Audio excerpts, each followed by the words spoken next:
program gets good, can you guys stay past the half hour?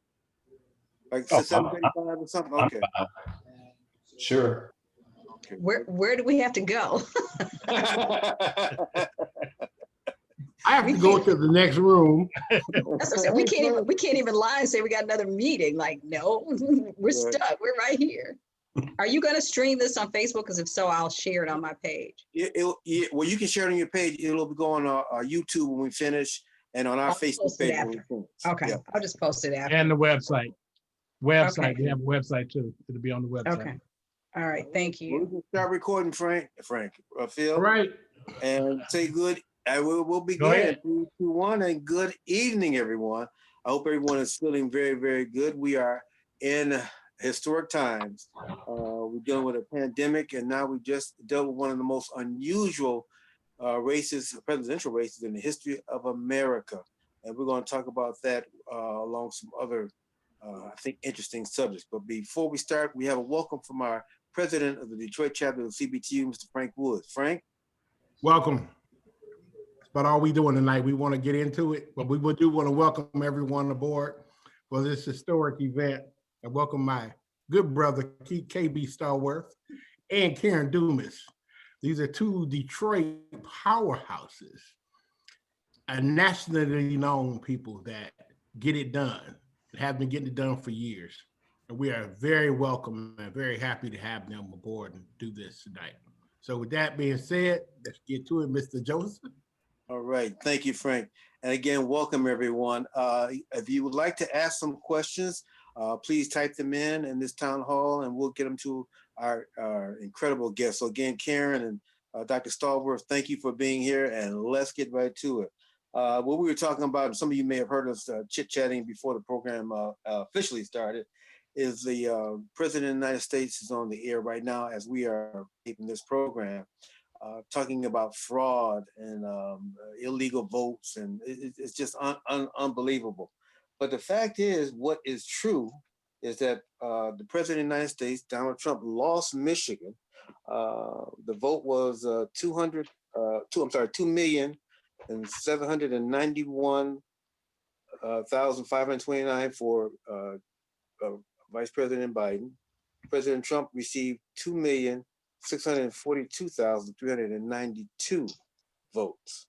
Of those votes, Black people overwhelmingly supported Vice President Biden. It was just amazing. In the city of Detroit, historic numbers. In the city of Detroit, 49.56% of people, over 250,000 people voted in Detroit, which is unheard of. Keith, Karen, have you ever seen those numbers in Detroit? Well, I have to tell you, living in Florida, and the challenge that the Biden-Harris team had in trying to clear up the language related to how they were going to deal with the Progressive Caucus in Congress was really a challenge down here. And I think the late start in addressing specifically pushback on his thoughts about socialism and some of the policies that Kamala in particular has worked on, I think it really cost us. So you have no idea the elation that we had when Michigan in general stepped up and Detroit came through. I think the entire nation kind of changed its mood based on the returns of Michigan. I will say I've always been proud to be a native Detroiter, but it was really one of the proudest moments of my life that Detroit stepped up the way it did. Karen, your thoughts on that? Well, I mean, I certainly believe that everybody should participate. Our abysmal returns and participation over the past, have always been disappointing and an embarrassment. We haven't seen this type of engagement since Obama's first term. But I would really like to see this level of awareness, engagement, and interest all the time. Like, we shouldn't have to be offended by an inept leader, if you will, enough to take us to the polls. I mean, I really like, I think this hopefully should be a turning point, especially for Black people to realize the importance and the impact of their participation on a regular and ongoing basis. So it shouldn't take a campaign. It shouldn't take a pandemic. It shouldn't take a protest to get us to the polls every time there's an election. Well, let me ask both of you. Let me give you throw some numbers at you, and I have a question for you. And Frank, I want you to jump in as well, Frank. Sure. President Biden received 233,908 votes from Detroit. Donald Trump received 12,654. Gary Peters, Senator Peters received 227,486 votes from Detroiters. And John James received just 100 more than what Donald Trump received. He received 12,734. For all three of you, my question to you, Detroit's turnout, is it a fluke or is it the future? Well, let's hope it's the future. I think the challenge, and Karen was talking about this before the meeting started. I mean, the challenge now is to stay engaged. You did a good job. I think to circle and debrief on what happened and what both the ground game and the messaging game was, I think that's extremely important. There's no reason to go backwards. The momentum is there, the excitement is there, and more importantly, the evidence that you can make a difference. I think that's a significant incentive for people to stay involved. You hear time and time again, my vote doesn't count.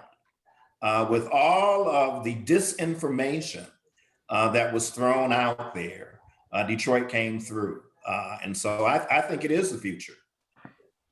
But again, I'd like to see that engagement and accountability, because I think that voter apathy has risen over, the years, because people don't feel like they get anything for their vote. I mean, I was watching the CNN documentary on John Lewis, and he talked about marching over the Pettus Bridge for 50 years. He says, we've been marching on, and it hit me. We've been asking for the same stuff in the country, and especially in this city, for the longest. What have we gotten? So after we vote, we need to, even before we vote, we need to do our homework. We need to really do our homework, because there's this thing called Google, because people have very short political memories. Mm-hmm. Keith and I could sit here, Mr. Woods, we could connect a whole lot of dots for folks that people think just got here. They've been around, they got a pass. They have, a track record that at least needs to be part of the discussion so people know who they're voting for. And then there's an engagement component. All right, you elected somebody. So now what? Is that person delivering? Are they working to try to deliver those promises? Or are they going to change the date on their next election campaign kicker card and tell you they're going to do the same things? Right. So I think that this is a time for that to happen, because I went through some papers, from way back in the day before everything was online. And I'm like, I could change the date on this. Always. Well, Karen raises a very interesting point, and you tell me if I'm jumping ahead. No. One of the things that really concerns me in both presidential platforms was this discussion about investment in infrastructure as one of the solutions for the Black community. And it sounds great. There's a big number and there's a big word. But as tradesmen, you guys should know that there are very, very, very, very, very few African Americans in the infrastructure trades, and even fewer that own infrastructure contracting and maintenance companies. So when they talk about infrastructure, that's roads, it's bridges, it's tunnels, it's sewage systems, it's electric and gas systems. Those are not the trades that we are necessarily in. So they can throw all that money out there and say it's to help us. It may help communities, but it will not reach the African American community or family. And I think it's a real important point, and particularly for CBTU. I think the conversation has to be with any elected member of Congress or the legislature when they start talking about this infrastructure money and investment as a quick way to jumpstart local and the national economy. Where are we in it? And as Frank, you know, I would say there should be a best value component in every contract that goes out to ensure that there's local participation, period. If you don't do it, it's just not going to happen. Because you're not in operating engineers. You're not there. I've said this in many a meeting, Keith, that the basics, when you say infrastructure, the average Black person don't understand that means jobs or careers or jobs in those trades where they can make a living. That's something light years from removed from them. So you have to really break it down to the dynamic. They understand when we say building roads, we're talking about jobs, a career, and you say in skilled trades. You know, we've been pushing that whole thing to change how it's talked about in our community. We got to use different words in our community to give people. Well, I'll defer. I'll defer, but I think it's a significant point. But it is very significant. If you look at what they're saying, is the opportunity. All I'm saying is our craftspersons are not there. I agree with you. So you can build as many roads we you want to fighting that battle, but we are not. We're not in those jobs. We don't own those companies. So it's not a solution for us. But see, this is the other thing too, is that people talk about policy. Policy doesn't make change. Practice and implementation does. So as long as there's a person that's in charge of selecting the contractor, of, selecting, the vendor, then you're going to always have that little opportunity to circumvent the opportunity for a minority business or business person to be involved. But what Frank was saying, and I agree with, we do have to change the conversation. My plumber probably makes more money than me, easily. We have to stop making our young people think that there's something wrong with the skilled trades, because there's not. I had an upholsterer, I had a conversation, and he was looking at, he said, well, I said, you don't have to tell me how you do it, just tell me how much. Because I don't know how to do it. I have to respect that.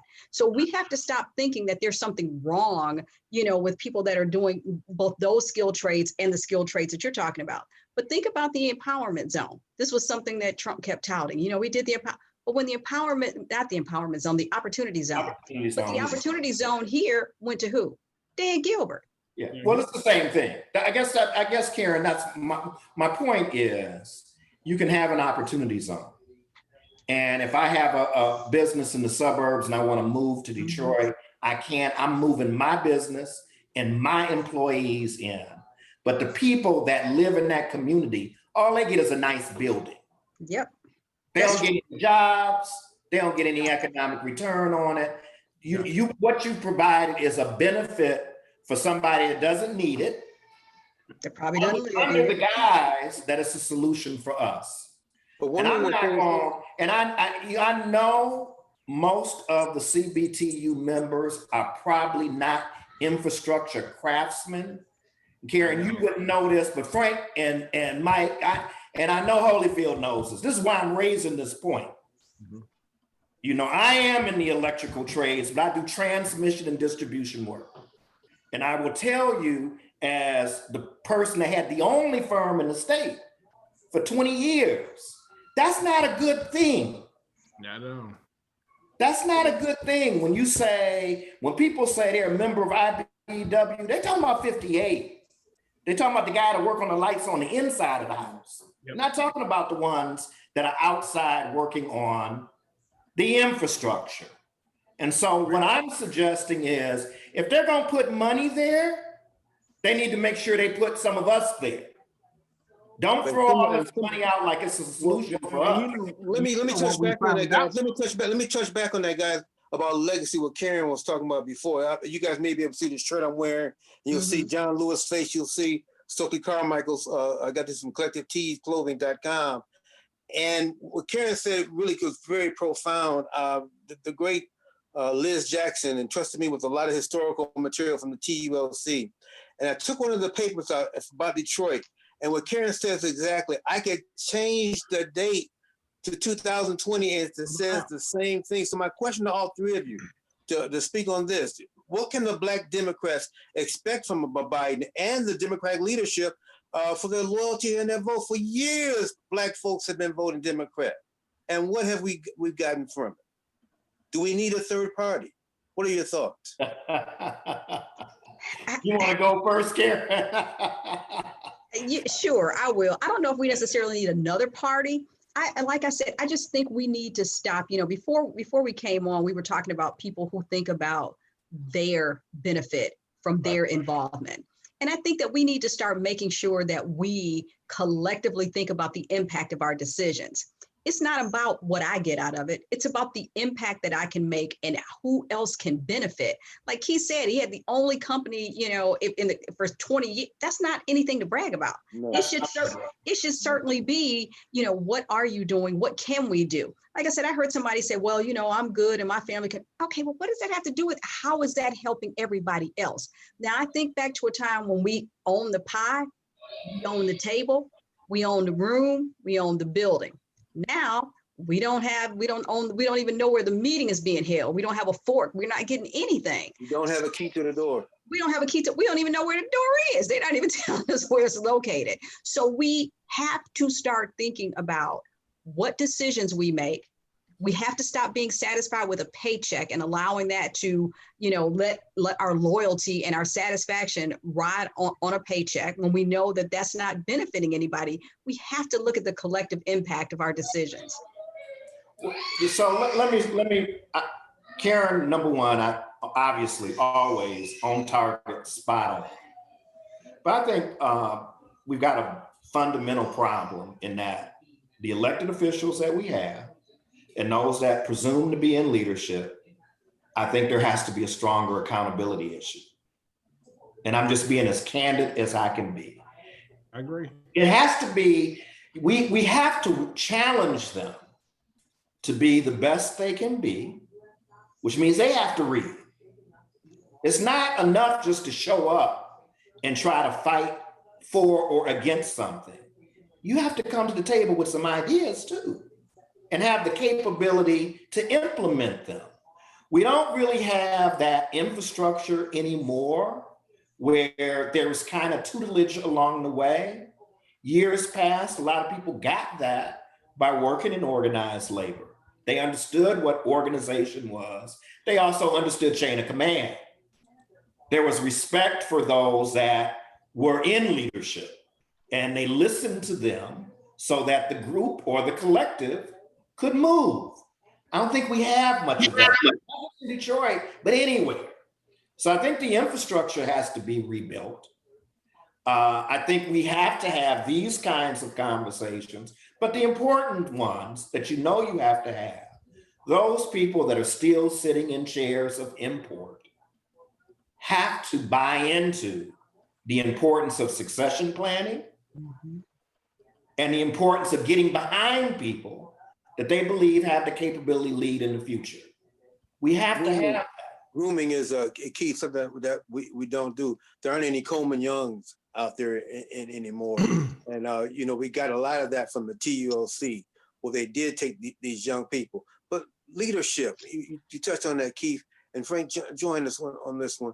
Who we call leaders in the Democratic Party, Black Democrats in America? I mean, the Jim Cleburne. Who are the leaders in the Democratic Party for African-American people? Well, you just named them. I mean, I think you're hitting you and Karen hit the point earlier, and this is going to sound really crazy, but the issues of an African-American may or may not align with a Democrat. I had this discussion with a friend of mine the day that I went to college with at Michigan State, that's a Republican. And he asked me, he said, everybody's saying we polarize, what can we do? So I gave him this example. I said, you could be a Democrat in the Michigan legislature, and there could be a Republican and a Democrat from Grand Rapids that you work with. You're from Detroit.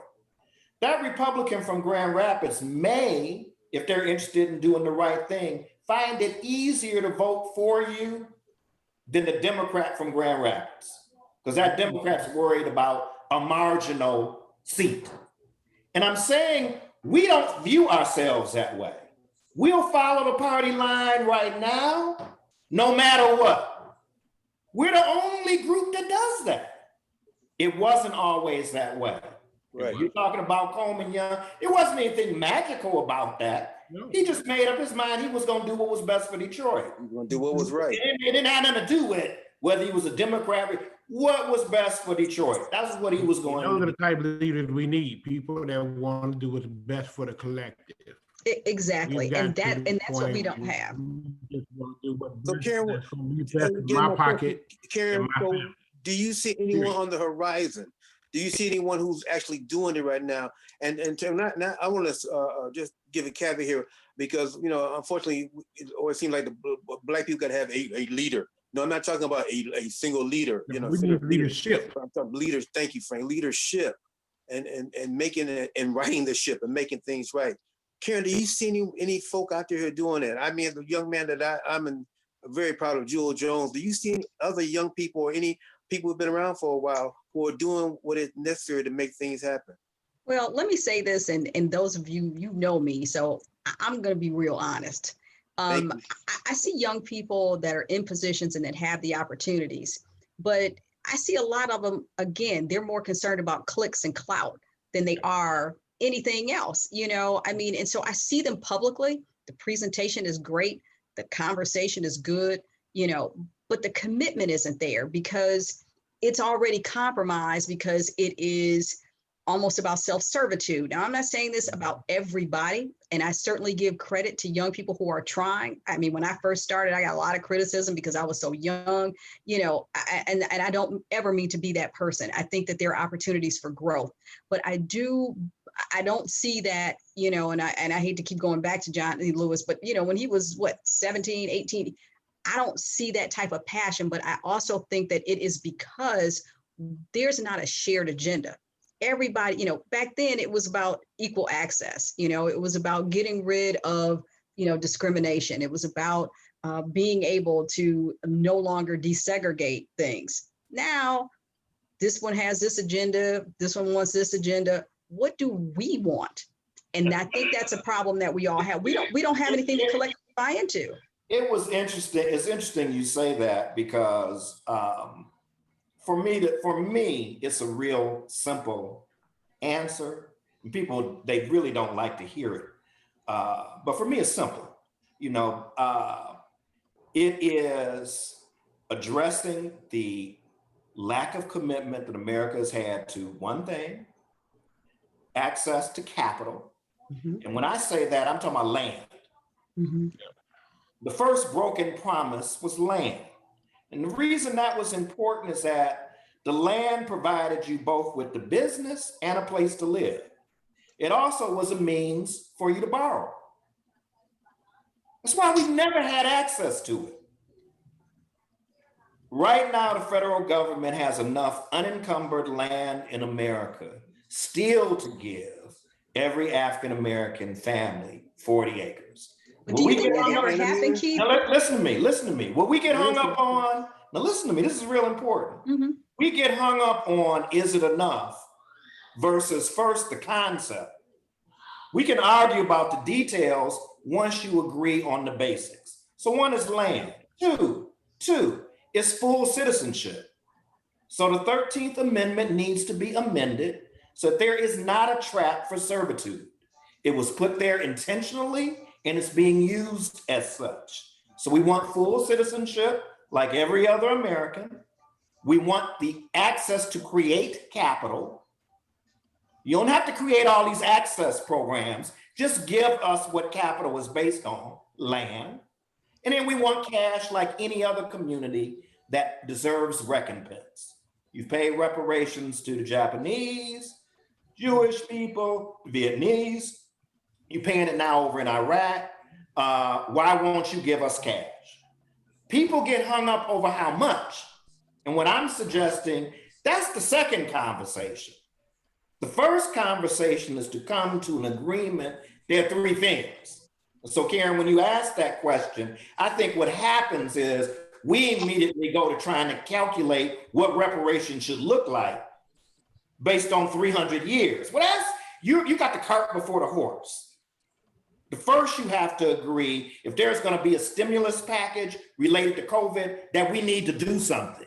That's the first thing you do. You don't come up with the number first. First, you say, we agree we need to get something out into the hands of consumers.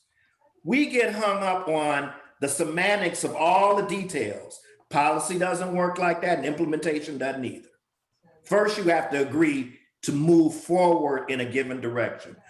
They'll create all the capital access programs in the world because they know there's a limited number of African Americans with the skill set and capability to even participate.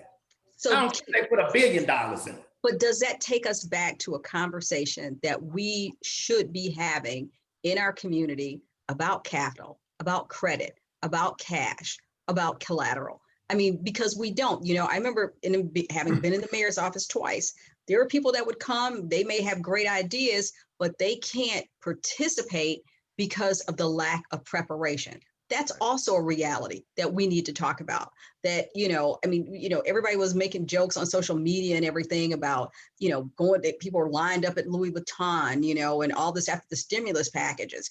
I mean, I don't know if we've had a very candid enough conversation because the system is set up to work against us in that vein. It is. I mean, and that's not, people always say, well, that's playing the race card. No, that's playing reality. I mean, it is structured to maintain itself, and it has. But if we look at the participation in this vote, if we look at the disposable income that we, spend, we have the social, political, and economical, a capital to leverage in our favor if we did it comprehensively. I mean, I don't know at what point are we going to recognize that. You remember back, we're going to tell our age now, Keith, and Frank and Michael, I might throw you in there too. Hey, but we look good. Holyfield was still in high school at the time, but Right. You think back to when they had the issue at Fairlane, when the security guard, they had this big, this massive, everybody's going to protest. They had, all these people there. Soon as the protest was over, what did those folks do? Right back. They went right back in the mall. It's like, what are you all doing? So we have to understand, we don't need half the stuff that we buy. We do need to collectively look at, property acquisition and maintenance, but you also got to be able to put your hands on some money. You do. So let me say this. Let me say this. What you're saying is absolutely true. It's the ecosystem that's associated with maintaining it. What I'm suggesting to you though is that we have, if we get bogged down in trying to fix all of the nuances associated with gaps in intellectual dexterity, we'll never get what we want from them. That's what they want us to do. They want us to revert back to training programs, technical assistance programs, because for every program they put together, there's an infrastructure that they still will get another check. Yep. I'm just being as candid as I can be. You're right. We have to try to make sure that we reduce waste. But what I'm telling you is 500 people that have access to capital. Out of that, there's going to be 1/3 of them that are successful. Well, let me keep you all in the economic vein. Let me bring up something else and 2 points. One is African Town. When Joanne Watson was trying to get that vilified, people attacked her constantly, but also people in our community. What is one of the reasons or some of the reasons why we do not collectively come together economically? Thank God folk are going back to the avenue of fashion, but we can do better than that. We have done better than that. What is our problem? That's part of, the system is set up so institutional racism is so deeply embedded and ingrained into what we see and how we believe things can operate. We don't even understand what's in our best interest. And so anytime there is an evergreen opportunity, an evergreen opportunity means there will always be money coming from that particular business or sector. Those are the things that you will be excluded from.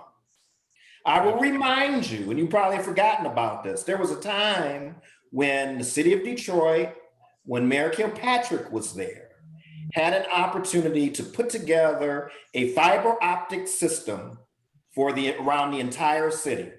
Yeah. That fiber optic system could have been paid for just with the phone bill and the fax bill from the city of Detroit, Detroit Public Schools, and the library system. At that time, there was no internet. So people were literally taking medical records from Sinai Grace to Receiving Hospital. All of the companies were very interested in buying strands on that fiber optic cable in order to transport their information privately to their other business locations.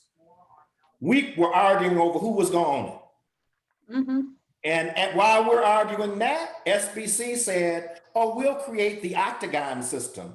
We'll do this. Everybody will be free. We'll lose so many jobs if you guys do this. And imagine we would have had free internet today, at a time when we're shifting to a virtual environment. We lost the opportunity because people decided they wanted to support SBC instead of having a Black-owned company do it. We get back to this point about, I told Karen, rugged individualism. We were talking about the ridiculousness of Lil Wayne's interview when he said, he doesn't worry about anybody but himself. And if you worried about me, you a fool. It's about me. I'm worrying about myself. And you need to worry about yourself because I'm not worried about you. That attitude, which we saw 50 Cent display. Well, if Donald Trump is going to tax people in my tax bracket more, then I got to go with him because, it's going to affect me if I don't. The attitude that John Lewis had to sacrifice his life for people he did not even know because it was the right thing to do to elevate and protect his people. That spirit of that discussion, we haven't had that in a long time in our community. I'm not sure a lot of households even teach it anymore. And to be clear, there were hundreds of John Lewis. It wasn't John Lewis by itself. It wasn't Dr. King by itself. There were hundreds of folk who here in Detroit, Black Bottom, Paradise Valley, that made it clear. But before we close out, guys, it's wonderful conversation having it with you. So where do we go from here? Karen, where do we go from here? Dr. Starr, where do we go from here? Frank Woods, where do we go from here? How do we take our political power, what we just exhibited to the world, and pick the president of the United States? Where do we go from here with our political power? But right now, I think we start with, there is no urban agenda without urban money. We have to definitely find ways to make sure our money is in this game, because we always go outside to get them to run our stuff. We beg for them to get money, put money into our campaigns. We have to devise a way that we are putting the urban money, mine, yours, KB's, Karen's, Tanya's, whoever that may be. We have to understand that politics drives the money, and the money drives the politics. Okay, that's where we fail. So that's where I believe that's a good start. And Keith, you said something earlier about Lil Wayne and what he was saying about, you worry about yourself. That's been going on for 1,000 years in the Black community. You heard the phrase, "I got mine, you get yours." Oh, sure. Well, let me be clear. I think as we move into 2021, we have to deal with some very real issues associated with African Americans that believe they've moved into the middle class and what that represents in terms of their relationship with the community as a whole. I think there is a significant void, and I shared this before we went on air, that we do have a lot of talent in most inner city communities, but they're working in the private sector and they opt not to be involved in public service. Yeah.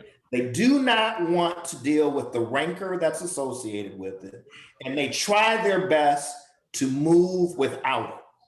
And so what I'm suggesting is that we can't be afraid to engage them and recruit. We have to try to recruit, to bring them in, to elevate the discussion and the discourse in the community. You asked in terms of things that are significant. I think, the Biden campaign has already put their transition website up. There need to be conversations about who's going where, and the policy discussions related to what the commitments and campaign pledges are. As Karen aptly said, implementation is critical. Having people to have the skill set and the interest to help turn what is an idea and probably a soft proposal into a hard proposal that brings real economic impact. The other thing is ecosystems. He's talked about clean energy jobs. Got in trouble in Texas because he talked about ending the gas industry and oil industry. But he specifically talked about renewable energy and its impact on housing, to have all of these jobs that are associated with revitalization, affordable housing, and building that construct. The hard question is for you, Frank, the ecosystem that's talked about in terms of skilled trades, having a clean line from career technical education, school to work apprenticeship programs into these housing development opportunities, both as developers and as craft persons. You don't have to guess what that is. We have a public school infrastructure related to career technical education. Link it directly to the economic opportunity so that our children and adults have an opportunity to participate. Getting down in the weeds associated with making these policies work, I believe is step one. The larger conversation about recruiting talent and having a conversation with those that are in existing chairs of leadership. And these will be tough conversations because some people need to sit down. They're tired, they're not interested in working. And this is not a disrespect thing, but if you don't have the energy, it's like in a football game or a basketball team. If you're tired or hurt, take yourself out. Okay. You need to have a succession plan. So Karen, your thoughts on the same subject. We're talking about the economics. I'm going to make it real simple. I think we need to get to baseline respect for each other. And I mean, I'm talking very baseline respect. And I tell this to students when I speak to them all the time. If you see somebody that looks like you, you respect that person. If you can't help them, don't hurt them, because that is the underlying factor for everything that you all are talking about. The second thing my son said when we were talking politics the other day, he said, Black people need to be just as intentional, deliberate, energetic, and excited about their dollars as they are their votes. That's the other thing. And the third thing is that we have to understand that it's not about me. I represent, and the worst thing for me in the world is I speak to another Black woman and she looks at me like I got three eyes. Okay, I mean, we have to get beyond that, because if Keith goes out and commits a crime, all of you gentlemen are guilty. He and you carry the burden of every Black man in this country. It's not, but if you do something good, oh, well, you know, you're an anomaly. He's not like the rest. So we have to understand that we all carry the collective burden of each other and start acting accordingly. We cannot be afraid of the success of somebody else. I want everybody that looks like me to be successful. Is this a race? I'm cheering for everybody Black. I don't need to be a part of it, because if you're successful, you already represent me. We have to understand that the success of another Black person is a success of me. That's not anti-white. That's not anti-anything. And it's okay to celebrate, to support, and to respect being Black. There's nothing wrong with that. We need to understand that that's okay. That's not a bad thing. It's a great thing. Frank? Stop inviting people to the cookout just because you think it's okay. Like, we need to stop that foolishness too. Frank, as we get ready to close, did you want to talk about the economics, or I do want to just tie it up with the politics. Go ahead, Frank. I mean, everybody touched on something that is absolutely correct. Keith was talking about having those conversations at the higher level with those that are in position to make those decisions as it relates to the skilled trades, that we've had those conversations with the mayor's office, with the unions, with the MCA about the process when they go to when they hire these folks. These guys were tremendously high, but the system fails those guys and says, well, they didn't pass the test. They'll find some other crap, another reason to fail them. And we have got to make sure that we're there in those rooms when those decisions, those interviews are being made. And that's how we break down that way to get us through those, what I keep saying, from the high school to the apprenticeship program, to the pre-apprenticeship, all that. We have to be there to make sure those avenues are straight, like you said, a linear, straight line to those jobs. And not only that, to careers there and a degree. So if they want to open their own business, they'll be able to do that also. So there's ways that we have to keep making that happen. So I don't really have a closing statement because this conversation could go on and on and on. I know it could, but I do want to tie it into, especially those watching what Karen said, and it's so wonderful just to listen to you all. But I just want to add what Karen is saying, to know your history. Like I told you, this shirt I'm wearing, these men and women who were arrested because people couldn't ride a doggone Greyhound bus. They couldn't sit down and eat at a lunch counter. These people were arrested, and that's the history that we cannot forget, that we should never be ashamed of. America never should be ashamed of their history. They should learn from their history. On the back of this T-shirt, it says, "All gave some, but some gave all. Vote." And that's the Coleman Youngs, the Martin Luther Kings, the Karen Dumas, the Keith Stallworths, Frank Woods. They gave some, and we are going to continue to keep going. You know, there's a woman named Cori Bush. She is now a member of Congress, a Democratic member of Congress. And she ran because of what? Michael Brown was killed, and his body left laying in the street, and she decided to get involved. Black Lives Matter was birthed out of St. Louis, and we had men like Jim Claiborne. We had three great men that had recently passed, everybody. John Conyers. A lot of us have forgotten the great contributions that man did. We talked about John Lewis, and of course, Elijah Cummings. Three great men, three great political activists. We have to keep that going. I want to thank our wonderful guest, Karen Dumas, Keith Stallworth, and of course, you know, our co-host, Frank Woods. We want to thank everybody, but we really want to thank all of the people who voted all over this country, because you made a difference, and especially in the city of Detroit. We are so proud of Detroit, but we can't let that be a fluke, everybody. We got to let that be something we build on and make this country greater than it's ever been. I want to thank you all for watching. Karen, you get any last words before we go? No, I just want to say, let's just keep at it, you know, and let's not settle. That's the other thing. Stop settling. We are worthy of so much more. We have a right to demand it and to work for it collectively. So thank you both for having, I really enjoyed this conversation. I'm taking notes when I'm listening to Keith. So thank you very much. We all do. Like a strong word. Yes, sir. Keep the faith and keep pushing. What I would say is, I hope that Frank will share with you the best value policy that we talked about. Is something that you can take directly to your state Department of Transportation. It's already been approved by Federal Highway. It is a pathway to ensure that you get some local residents. And we use local residents because we can't use race. So well, that's changing too. So